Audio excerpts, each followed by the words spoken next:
Let's go, everyone. Here we go. Wednesday, February 26th. I'm going over. We got 8 lineups that are coming out in the Premier League. Rotowire.com/soccer trial, 48-hour trial. You can get the cheat sheet. Also on the site, if you're playing DraftKings, we have posted projections that are available on the site.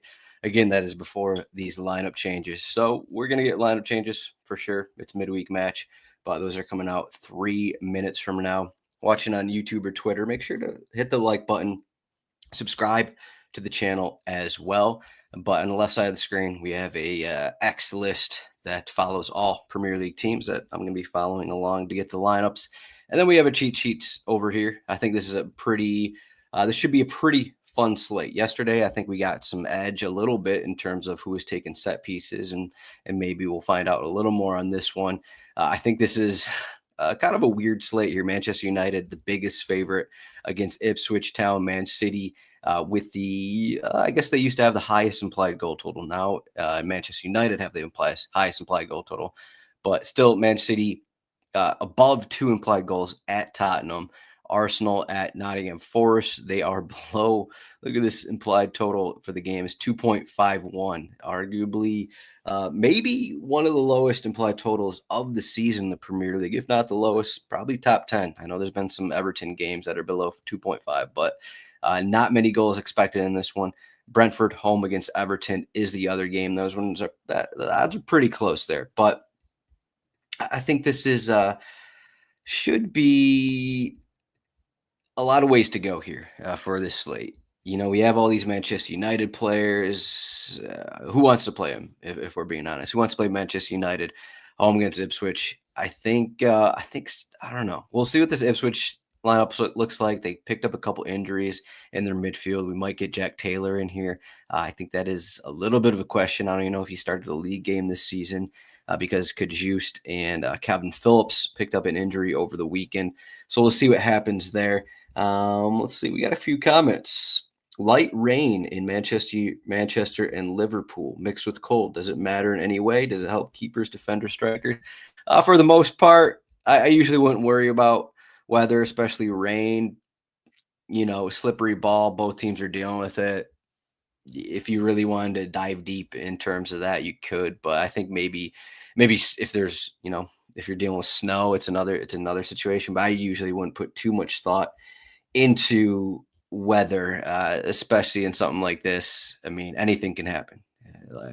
In this slate, it's like, okay, what is that? Is rain going to make Liam Delap more likely to score a brace? I don't know. Anyone can slip at any time, so I wouldn't put any thought into this. Our guy Poco Bear is in the chat.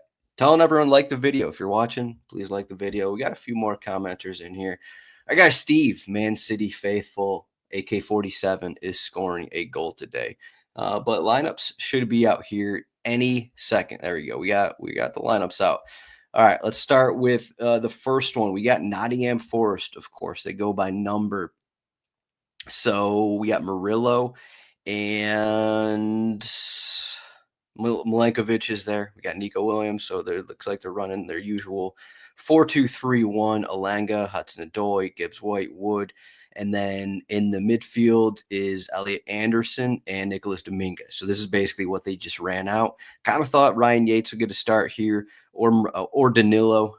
Turns out same lineup that they just used at Newcastle. So kind of weird that they're doing the same lineup, but maybe it's what Nuno prefers. So no changes here.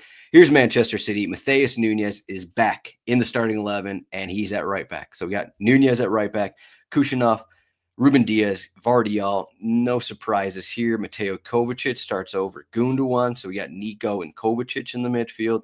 Looking, Big Erling. Haaland is back in the 11. So that's we didn't really know what was going to happen there. He was kind of 50-50. Haaland is back in the Man City 11 after missing out the last 2 matches. So this is like a 4-2-3-1.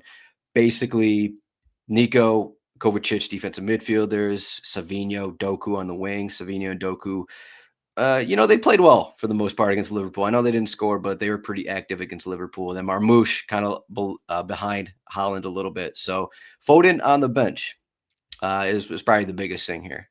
So we don't got to worry about that for DFS. But 4-2-3-1 for Man City. Ipswich Town, Twanzebe is back from his suspension, so he's in. We don't have to deal about Ben Godfrey getting handled on that on that wing. So Twanzebe is back from his red card. Morsi and Kajust are starting in the defensive mid here. So this is a 4-2-3-1. Pretty much what they just ran out. Philogene, Jack Clark on the wings, Hutchinson, Delop.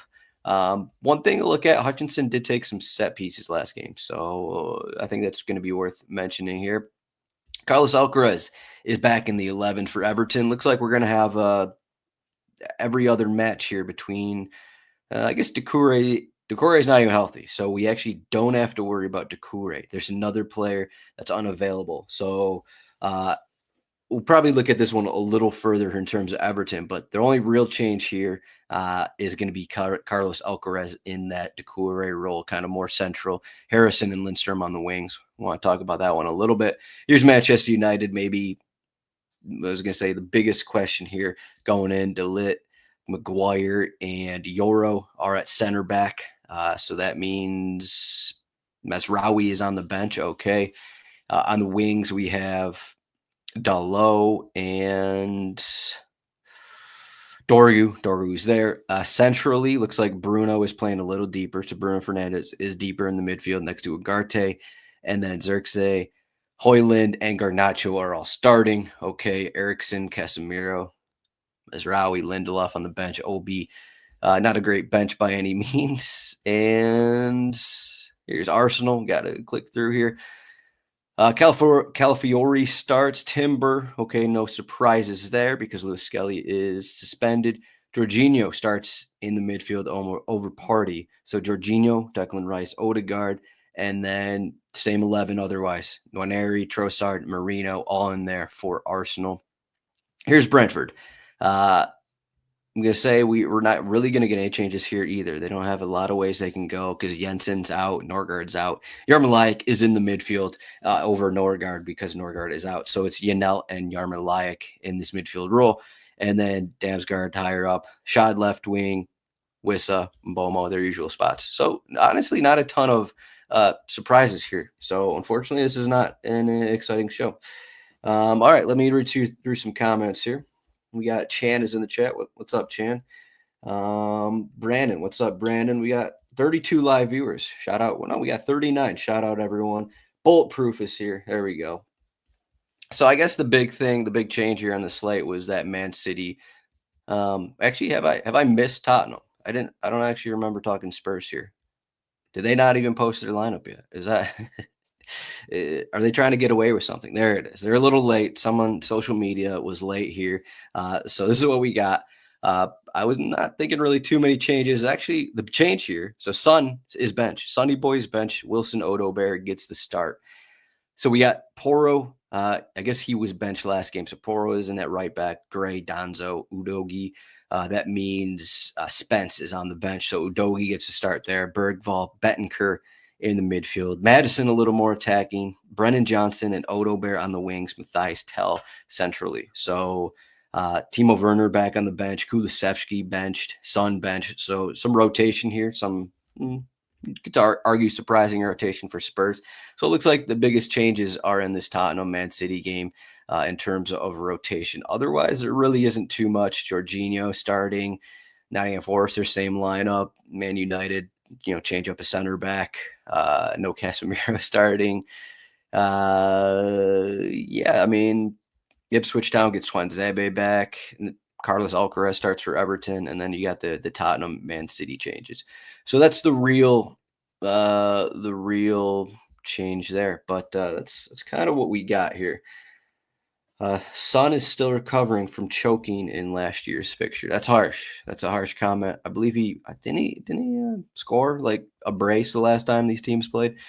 I'm gonna double check that for our guy Steve. Son only got an assist in the game on November 23rd. All right, I'm gonna dive into DFS here just a second. Let me run through. We can run through set pieces again. Nothing too much changed. We got Alanga here who's been taking over set pieces. Marmoush has taken over set pieces. Definitely without Foden or KDB in there. I think Marmoush, whatever he is, 6,300. He's it's not a great matchup, but I don't think you can fade him in this spot. Doku and Savinho both had decent floors against Liverpool, but we're looking at their bench. Um, I guess I can guess some subs here. So subs for Nottingham Forest. Ryan Yates will probably come in the midfield. Jota has been coming in a bit. We'll see if Danilo gets back in there for Dominguez or Anderson. Again, this is a midweek match, short rest. It's not guaranteed that basically anyone's going 90. Awani probably come out at some point for Wood. And this Man City bench, we'll see what. So we got KDB, Grealish, Gundogan, Bernardo. Again, this is another bench for Bernardo, Foden, Ake, Rico Lewis, McAtee. Any of these guys could come in. Is Haaland ready for 90? That's always a question. He's returning from injury. I remember a lot of times last year he was returning from injuries and he just went 90s in his first game back. So I don't really have a great guess in terms of that, but they have all these guys. Maybe leads me to believe maybe we're not going to get 90s from Doku and Savinho. If we have Grealish, KDB, and Bernardo and Foden on the bench. So that would be a worry for those guys if you're looking to play them. In terms of Ipswich, we'll probably get Jack Clark coming off at some point for Broadhead. Sammy Smodix is available. Again, we'll probably get Hurst coming on for Delap about the 80th plus minute. We'll see if Philogin and Hutchinson can go 90s again in the midfield. Jack Taylor will probably come on for Kajus at some point. And that's kind of what we're looking at there. Probably that for the subs. I think there's one thing I want to look at for Everton. I'm talking all these substitutes, but Everton are one team. Basically, they don't have any attacking substitutes. Chermady is basically their only guy on the bench who would be an option to play. And he's also coming back from injury. He's not even I don't even know if this is his first bench or he just recently came off the bench. So this is like, okay, Carlos Alcaraz could be set for 90 minutes. Harrison, Lindstrom only went off last game because he was ill. He was sick right before the game. Beto has been going 90 minutes. Jack Harrison has been going 90 minutes, back-to-back 90 minutes with set pieces. I love that look. I just want to pull up Carlos Alcaraz, his start, 86 minutes. He had the goal and assist at Crystal Palace, no set pieces. Still managed 5 goals and 3 chances created in that role. Not saying it's going to happen again, but without Doucouré on the bench, it's just like, okay, you got all these guys who are probably going to go 80 plus minutes. Are they going to get tired? Maybe. Their bench options are 2 goalkeepers, Nathan Patterson, who has barely played this season at right back, Ashley Young at fullback, Michael Keane, Eric Boonham, who's a defensive midfielder, and these 2 academy guys who I can't see him playing. As for Manchester United, Bruno on sets without Amad Diallo in there. We could see Eriksson come off the bench. We could see Casemiro come off the bench. Maybe Mazraoui gets in there for someone. I think Dorgu's gone back-to-back 90s. I mean, Obi came off the bench for him last game, and then otherwise it's just defenders. So not a lot of ton of is expected here. A lot of injuries for Manchester United, so we could see a lot of minutes for some of these guys. Even though Garnacho didn't start last game, could be a lot of minutes. What was it? Nwaneri went off 81st minute in the last game because of fatigue. I figured Nwaneri is going to sub off again, so just something to monitor, especially if it's 0-0 and it's the 60th minute and they really haven't done anything. Nwaneri's looking tired. I don't think Nwaneri is going 90 if he was just subbed off a few days ago because of fatigue. So that's something in there. And I can't even read who's on the bench here, but I believe that says Sterling. There's not too many guys. It's a bunch of defenders. Zinchenko with Thomas Partey. There's not too much here. Maybe Calafiori's not going to go 90 because he really hasn't gone 90 too many times recently coming back from injury. Ben White, I can't remember if he came off the bench or not last game, but he's an option again. So we could see maybe some swaps there at fullback in case Calafiori's not ready for 90. As for Brentford here, Coyote has been coming on for Ayer a little bit. Their new signing. I think he came from Serie A. Fabio Carvalho will probably come on for someone in the front 4 here. Yarmoliak, I don't know exactly if he's ready for 90, but maybe Magoma comes in for him there. So yeah, there's not a ton of options that Brentford will probably use outside of Carvalho in the front 4 here. So boost up, I think, for the Brentford guys. And then I kind of already went through the subs here. We're going to get Kuliszewski. We're going to get Son at some point. I don't know if Timo Werner is going to come on, but he is an option.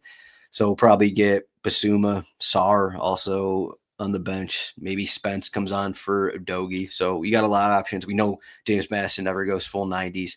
I guess I should mention here. So no Son.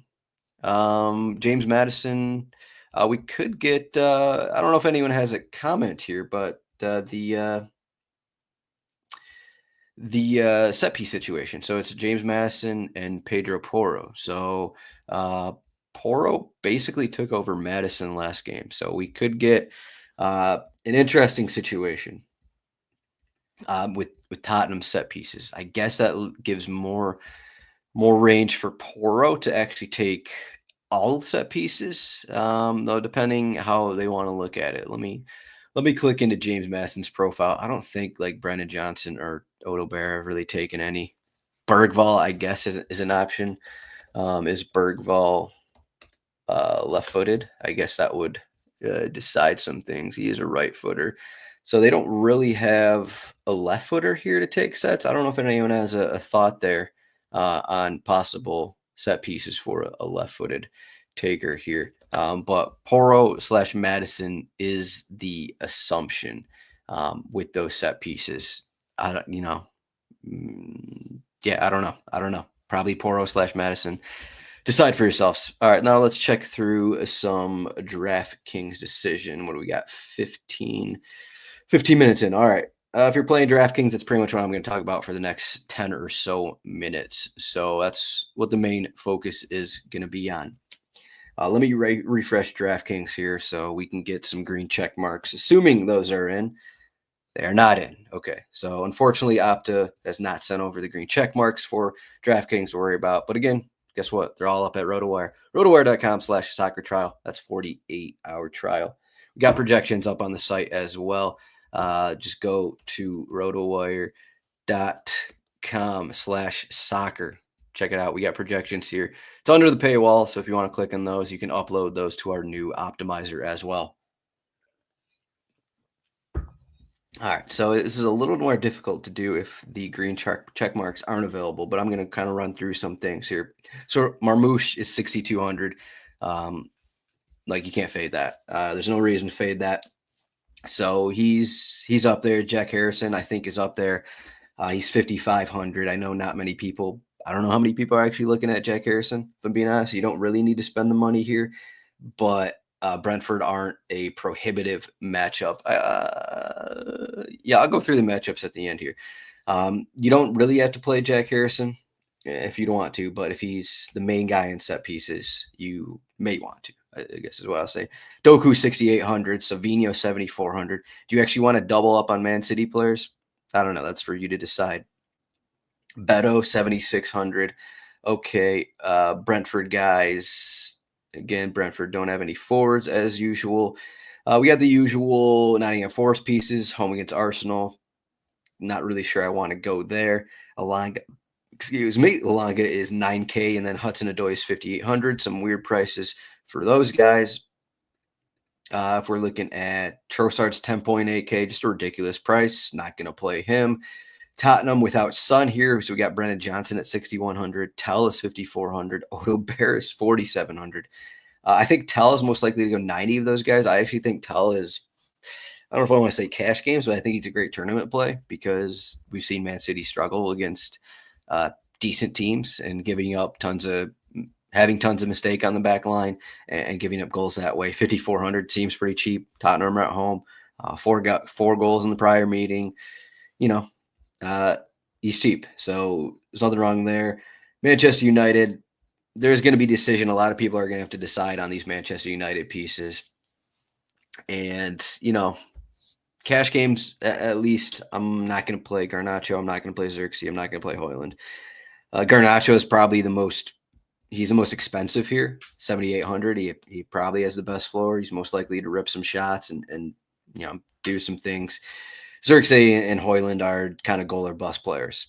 I look at this matchup. Manchester United haven't really looked good for a little bit here, and I'm not sure why we expect them to look better. I know this is Ipswich, but I don't know if anyone saw the Ipswich Tottenham game. I know they lost 4-1. They were the better team for the first 10 minutes. Spurs got 2 goals, I believe, because Ben Godfrey was terrible. Son was just doing whatever he wanted against Ben Godfrey. That was 2 goals.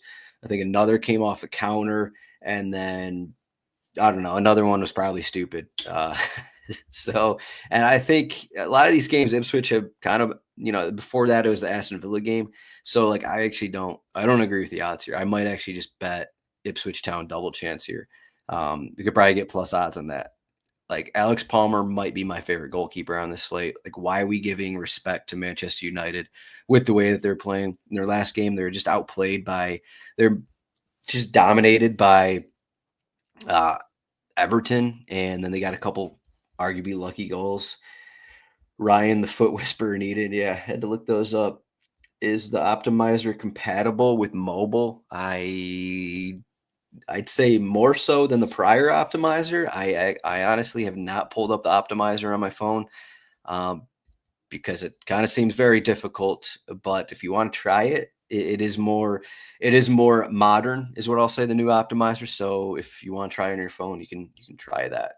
Let me try and get these green check marks over at DraftKings now. They should be there. They've been out for 20 minutes here. All right, so let's go through some things. I went through forward a little bit, and everyone will have a decision on Bruno Fernandes. Bruno Fernandes, 10.5K. I just went on 5 minutes about hating on Manchester United, but I've been burned too many times fading Bruno because this is a spot where Ipswich get the first goal. Liam Delap. Yes, there we go. So Chris is saying the new optimizer is compatible on mobile. So there you go. What was I saying? So Bruno, you could see a situation where Ipswich get a goal in the first 5 minutes, and then Manchester United have 90 minutes of floor points to get. And you're sitting here without Bruno. I know he's 10.5K, and 80% of people have him. And then he sits at 3 points for 60, 70, 80 minutes. And then final 10 minutes, guess what? He has 20 floor points. You just don't want to be on the end of that, because I've been on the end of that personally many times. Going through midfield here really quickly. Damsgaard, all these Brentford guys are a little too expensive, at least these high-end ones. And Bomo's 11K. Obviously tournament plays, but I'm not going to be looking there. In cash games, not going to be I don't know. I'm not going to be looking at Madison. Damsgaard, 8,600. Nwaneri is a conversation, but again, fatigue worries me, and it's just a difficult matchup. 8,200 is too expensive when you consider Odegaard is 6,300 and Declan Rice is 5,900. I don't want to play Nwaneri in this spot when I think it's more likely both Odegaard and Declan Rice go 90, and it's possible Nwaneri goes 70 and like his floor is in the same spot as it was in the last game. So I kind of like those guys. I mentioned Carlos Alcaraz. I captained him in that game at Crystal Palace. No set pieces here, but I think he's viable in all formats. He's cheap enough that I think you can play him. Brentford aren't prohibitive that you absolutely got to fade guys against them. So I think both sides are options here in this Brentford Everton game. Though more so, I'd say Everton's back defense is better at limiting shots and limiting opportunities. So I actually kind of like the Everton guys a little more for floor. Elliot Anderson's down here for 4,500, but again, home against Arsenal isn't the best spot you want to look at. That's kind of it here. There's a bunch of tournament plays. All these Man City guys are cheap down here. Nico, I guess there's only Kovacic and Nico's down here because Bernardo's not starting. Kovacic is 3,600. Nunez 4,800. You don't really want to play these guys too much. So that's kind of what we're looking at in midfield. You have these expensive Brentford guys, James Madison, but that mid-range with those, you got to figure Odegaard and Declan Rice should have pretty decent floors. They should get set pieces. Then you have guys like Carlos Alcaraz, Kevin Schad, Nwaneri. I don't know how popular Nwaneri is going to be. He was like the first one into our lineups in the last game, but this Arsenal team just not working for him. And now they're at Nottingham Forest, who have been very good defensively. I doubt they're going to really, open this matchup completely here. So unless something weird happens, like maybe one team scores in the first 10 minutes, this seems like a dead game, this Nottingham Forest Arsenal match. Maybe Arsenal get some more floor points than I'm expecting, but we'll see. Pedro Porro, I wasn't going to be on him, but if there's a slight chance here he has 100% of the set pieces for Tottenham. Uh, we don't know. Again, we don't know for certain. It could be a Poro Madison split. I was gonna fade him here. I still think this is a good spot to fade Poro. Home against Manchester City. Manchester City. So the thing about Manchester City is like they allow goals. They're allowing goals off the counter. They make mistakes, but that doesn't mean they're allowing floor points. I mean, what Liverpool has had 8 shots or something against them. They're not allowing crosses. I think in their last 2 games against Real Madrid and Liverpool, they haven't allowed more than 10 crosses. They're just allowing breakaways on the counter. They're making mistakes. These teams are attacking from the middle and scoring goals. They're not allowing floor points. So that's kind of why I don't really want to play Poro. Like this feels like a spot. Maybe he gets 10 corners and I'm looking stupid at the end of the day, but it does feel like a spot where it's like, do we want 65? Do we want to pay 6,500 here and for the 6 points he could end up getting? So that is the worry for me. Look back in that last game against Man City. He got the goal. Okay, he's most likely to score a goal of any defender probably on the slate. But then he had 2 crosses. I got the clean sheet, still only 18 points. So just you don't expect a floor here. So it's not my favorite play. I think Dorgu has the better floor. I know I already bashed Manchester United, but Dorgu is doing a little bit of everything. He's crossing the ball. He's at basically the same price as Dalot, 6,200, but he's crossing the ball. He's attacking more than Dalot. His floor has been around 10 points. Now they're home against Ipswich. I think this is a good spot where you just look at Dalot and do it. Leaf Davis, I know we were off on Leaf Davis for a little bit, but now he's down at 4K. I think he's back in range. We already know split of set pieces, or even if not set pieces, Manchester United are terrible. So you can look at it that way. Even then, the prior slates he was, 5K. So it was like, why are we paying 5K for 5-6 points? But now, 4K, I think it's workable on a slate where I don't really think there's, slam dunk defender plays outside of Dorgu. And if you want to pay up for Poro, go for it. But that's kind of what I'm looking at. If anyone has any questions here, I don't see any DFS related questions here. But yeah, that's kind of what we're looking at. Let me check for the cheapest fullback. Okay, Jake O'Brien. That doesn't really count. Ayer, 3,100 if you want to go Ayer. Home against Everton. But again, he's been subbed off. I went 84 in that last game. Had a shot. So shots to him. Had a chance created. Dogi, 3,500. Don't really want to play that. I don't hate Ola Aina here for 3,600. He's kind of cheap. He's cheaper than Nico Williams. And this Arsenal team just hasn't been that threatening the last couple matches without all their guys. So, maybe Ola Aina gets some defensive stats and goes forward a little bit. Would be something to, I don't know, maybe in tournaments at least. He's 3,600. He's cheap. Yeah, we've seen a few times this season where Ola Aina sends it across and here's the update on Decore. His wife is having a baby, so it would have been nice if I guess we didn't know that ahead of time. All right. So my thoughts on these matches before I end this show. We're at 30 minutes, so we got to get out of here. But I already kind of gave my thoughts on this Manchester United Ipswich match. I think the odds are overinflated here for Manchester United. They just have not looked good. Ipswich, I think, they were okay against Tottenham. I know they lost, but they just allow bad chances. So if you want to play Manchester United, play them in tournaments and, benefit off of the Ipswich mistakes. Get the Højlund, the rare Højlund goal. I actually think the Ipswich guys, I like Hutchinson. If he's going to be on set pieces now, I like Hutchinson a decent amount here. If we can get him on the score sheet again, that'll be a great play. Delap, obviously most likely to score. Philogene went 90 minutes that last game. So I kind of like these Ipswich guys. We haven't really seen anything from Manchester United. This Tottenham Man City match, good luck. This could be a game that goes off 3-3, 4-4, whatever. Could be crazy, or I don't know. It could be maybe Tottenham don't capitalize on the Manchester City mistakes. Maybe Man City dominate possession and they can't score. There's a lot of ways this one can go. Play whoever you want. Marmoush can be popular. How popular is I'm not entirely sure of our formation here, but how popular is Doku and Nunez going to be? again, is Poro going to be popular? I think if Poro is going to be popular, I would fade him. Yeah, I don't want to play for Tottenham floors, if we're being honest, against Manchester City. That's kind of my thought process here. You can go anywhere. Is Holland going to be popular? I haven't even looked at Holland. What's his price? Holland's 11.3K. Can't imagine Holland's going to be popular, but Donzo and Archie Gray are their center backs. We could see it. We could see Erling Haaland hat trick here for all we know. Nottingham Forest Arsenal, I kind of suggested. I think that's going to be a little bit of a dead match unless someone scores early and really opens it up. But maybe we get some floor points from Arsenal. They've just been really struggling. Then Nottingham Forest are going to go on the counter. Don't play these guys in cash games. Play these guys for goals in tournaments, goals and assists in tournaments.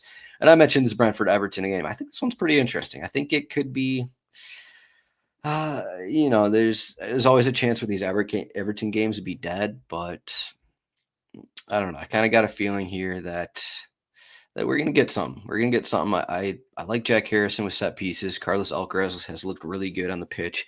Beto has 2 shots on goal in 4 straight matches for them. I like those Everton pieces. We know we're gonna get close to 90 minutes for them, and then Brentford. We know Brentford can score against anyone. So, play those guys. That's all I got. Here we go. Let me read some more comments before taking off. We need 11 more likes to get to 30. Like the video. Lou Dog, what's up, Lou Dog? Just got here. It will help buy cat food for old cat ladies. That's what we're talking about now. Does no Decore give Brentford better chances now? No, I don't think it has any effect. Carlos Alcaraz has been really good. Former Southampton guy. He's come off the bench a few times for him. He started in that game at Crystal Palace, got the goal and assist. Honestly, I almost think it actually helps Everton that Carlos Alcaraz is in. I know Decore has been, he's having a baby, and I don't want to bash him, but Decore, he's good for certain things. But at times it feels like Alcaraz has only played a certain amount.